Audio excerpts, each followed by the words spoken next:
آئیے حضرات، اس کے بعد پھر ہمارے درمیان وہ عمارتیں موجود ہیں جن کے آباء و اجداد، جن کے والد یقیناً اپنی زندگی گزار کر چلے گئے، جب ان کی اولادیں ان کے لگائے ہوئے پیڑ جہاں موجود ہوتے ہیں خود بخود ان میں وہ ہنر ہوتا ہے کہ بولنے کا سلیقہ ہو یا شعر پڑھنے کا سلیقہ ہو، یہ بائی بلڈ آتا ہے۔ آئیے اس وقت میں گزارش کر رہا ہوں محترم خالد نعیم صاحب سے کہ وہ اپنے جذبات کا اظہار کریں۔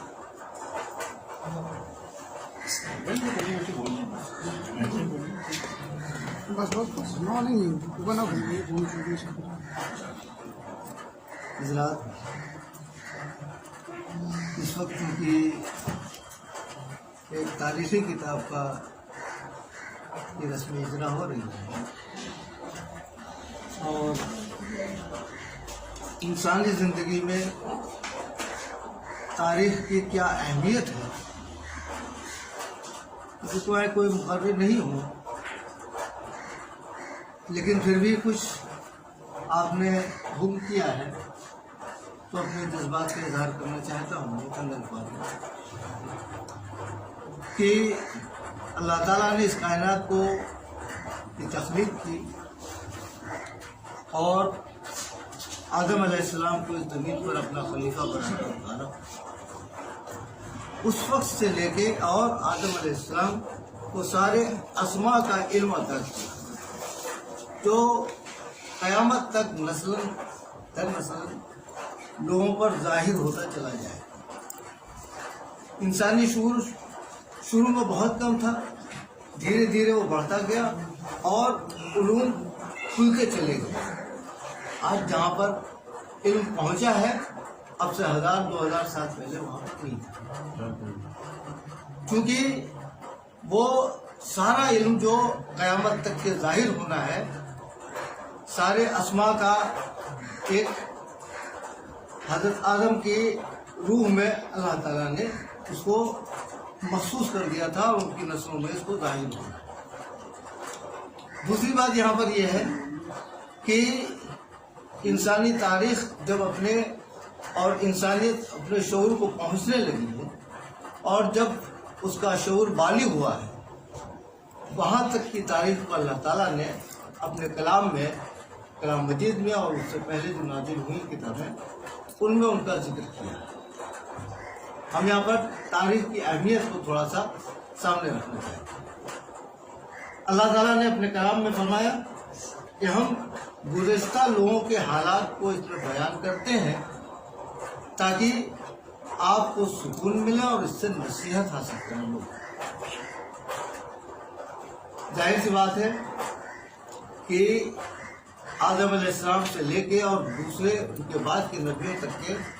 انسانی شعور اتنا نہیں تھا کہ وہ اس وقت کی تاریخ کو مرتب کرتے۔ اللہ تعالیٰ نے آدم علیہ السلام سے لے کے اور جتنے نبی ہیں مختصراً یا تفصیل کے ساتھ ان کے واقعات کو اس میں بیان کیا اور بیان کرنے کا مقصد یہ بتایا کہ اس سے آپ کو نصیحت حاصل ہو، یعنی انسانی نسل کو، اور وہ اپنی ارتقائی منزلوں کو طے کر سکے۔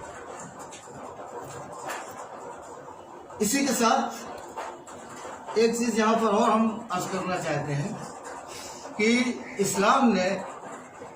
تاریخ کو مرتب کرنے کا ایک طریقہ دیا۔ اس سے پہلے یا اس کے بعد اور آج تک جو مورخین ہیں وہ کسی آثار پر یا کسی کے قول پر، یعنی کوئی آثار اس کو مل جائے یا کسی کا قول ہو اس کو نقل کر کے ہی تاریخ مرتب کرتے ہیں۔ لیکن اسلام نے تاریخ کو کس ڈھنگ سے مستند بنایا جائے، آپ حدیث شریف کے بارے میں جانتے ہیں کہ کس طرح سے اس کو مرتب کیا گیا۔ وہ صرف وہ حضور صلی اللہ علیہ وسلم کے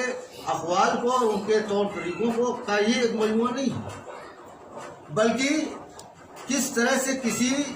تاریخ کو مستند بنایا جائے، یعنی اس میں جو راوی ہیں ان کے اسماء و رجال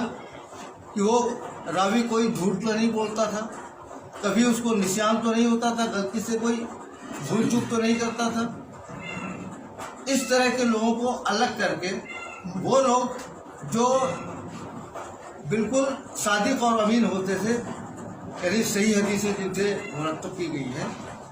اب وہ علماء کرام تعالیٰ اس چیز کو سمجھتے ہوں گے، ہم تو صرف اپنی ایک سمجھ کا اظہار کر رہے ہیں کہ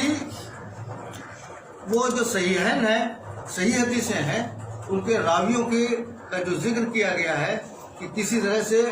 وہ کبھی ایک سلسلہ ان کا جو ہے ایک راوی نے جو کہا ہے اس کا قول دوسرے راوی سے ملتا ہو، تیسرے سے ملتا ہو، کہیں پر یہ سلسلہ ٹوٹا نہ ہوا. اس طرح سے تاریخ کو مرتب کرنے کا ایک طریقہ اسلام نے دیا. آج تک کے کسی تاریخ کو مرتب کرنے کا طریقہ، چاہے وہ مغربی تاریخ نہ ہو، چاہے یہ مشرقی ہو، کسی میں آج تک یہ سلیقہ نہیں ہے. تو ظاہر سی بات ہے یہ اسلام کی ایک بہت بڑی دین ہے تاریخ کے لیے. اب ظاہر سی بات یہ ہے کہ تاریخ کی اہمیت ہماری زندگی میں کیا ہے. آپ یہ دیکھیں، ایک چھوٹی سی چیز، یہ موبائل ہے ہمارے ہاتھ میں، اس سے 50 سال 100 سال پہلے اس طرح کی کوئی چیز نہیں تھی. لیکن جو علم جب پہلی بار بے تار کے تار سے شروع ہوا اور ایک ہاتھ والے جو تار والا موبائل فون ہوتا تھا وہاں سے بات شروع ہوئی، اگر اس علم کو محفوظ نہ رکھا جاتا اور اس علم کو بنیاد بنا کے آگے نہ بڑھا جاتا تو آج یہاں تک ہم نہیں پہنچے تھے. بہت سی قومیں ایسی رہیں دنیا میں جنہوں نے اپنی تاریخ کو مرتب نہیں کیا. علم کے بہت بلندی پر پہنچنے کے باوجود آج وہ نیست و نابود ہے. آپ مصر کی تاریخ دیکھیں، بڑے بڑے اہرام بنے ہوئے ہیں کہ آج کا سائنٹسٹ بھی متحیر ہے کہ کس طرح سے یہ بنایا گیا ہوگا. بہت ہی ریسرچیں کرنے کے بعد بھی نہیں سمجھ پا رہے ہیں کہ کس طرح سے کئی ٹن کے پتھر کس طرح سے تراش کے بالکل باریک اور کس طرح سے ان کو تعمیر کیا گیا ہے آج تک کے، کیونکہ انہوں نے اپنی اس فن کی تاریخ کو مرتب نہیں کیا. آج وہ ناپید ہو گئی.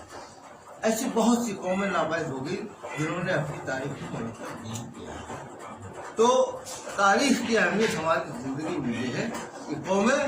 وہ ترقی کرتی ہیں جنہوں نے اپنی تاریخ کو مرتب کیا. تو اب اس دور میں چونکہ افراتفری کا دور ہے اور لوگ اپنی معاشی پریشانیوں میں یا دوسری وجوہات میں اتنا پھنسے ہوئے ہیں کہ اس طرف لوگوں کا دھیان بہت کم جا رہا ہے. اب سے پہلے 150 سال پہلے ایک دور تھا، لوگوں کی توجہ تھی اس طرف، لیکن اب خاص کر بہرائچ کے بارے میں یا اپنی قوم کے بارے میں ہم کہیں کہ اس طرف لوگوں کی توجہ بہت کم ہے. اور ہم تو اپنی دنیا کے لیے کہا تھا کہ اس ادبی فرض کفایہ کو جنید احمد صاحب نے ادا کیا ہے ہم سب کی طرف سے، ورنہ یہ پوری قوم یا بہرائچ کی یہ پوری نسل اس بات کی مجرم تھی کہ ہم نے اپنی تاریخ مرتب نہیں کی. تو بہرحال اس ادبی فرض کفایہ کو پورا کرنے کے لیے ان کو ہم مبارکباد دیتے ہیں اور توقعات کرتے ہیں کہ آگے انشاءاللہ اپنی زندگی میں یہ، جیسے ہم نے بہت سے بزرگوں کے اپنے حالات پڑھے ہیں کہ بہت ہی خردسالی میں، ایک کہاوت ہے کہ ہونہار گروا کے چکنے چکنے پات. ہم نے بہت ہی 8-10 سال پہلے سے ان کو دیکھا، ان کی دلچسپی کو دیکھا. ہم نے اس وقت سے ہم کو اس بات کی امید تھی کہ انشاءاللہ یہ کچھ کریں گے، اور جو کر رہے ہیں اس کی ابتدا میں یہ کارنامہ آپ نے دیکھا ہے سامنے. اور ظاہر سی بات ہے کہ ابھی آپ نے جو اشعار ان کے بارے میں پڑھے کہ ابھی یہ ابتدا ہے ان کی، اور عروج پر کیا عالم ہوگا. اللہ تعالیٰ سے دعا ہے کہ آگے اور وہ زور قلم اور زیادہ اللہ کرے زور قلم اور زیادہ ہم کو یہ چاہتے ہیں کہ اللہ تعالیٰ ان کے قلم کو اور طاقت دے اور اس کو اور ترقی کے اور بہرائش کا نام محترم خالد نعیم صاحب نے بڑی ہی فصیح گفتگو کر کے اس بات کو واضح کر دیا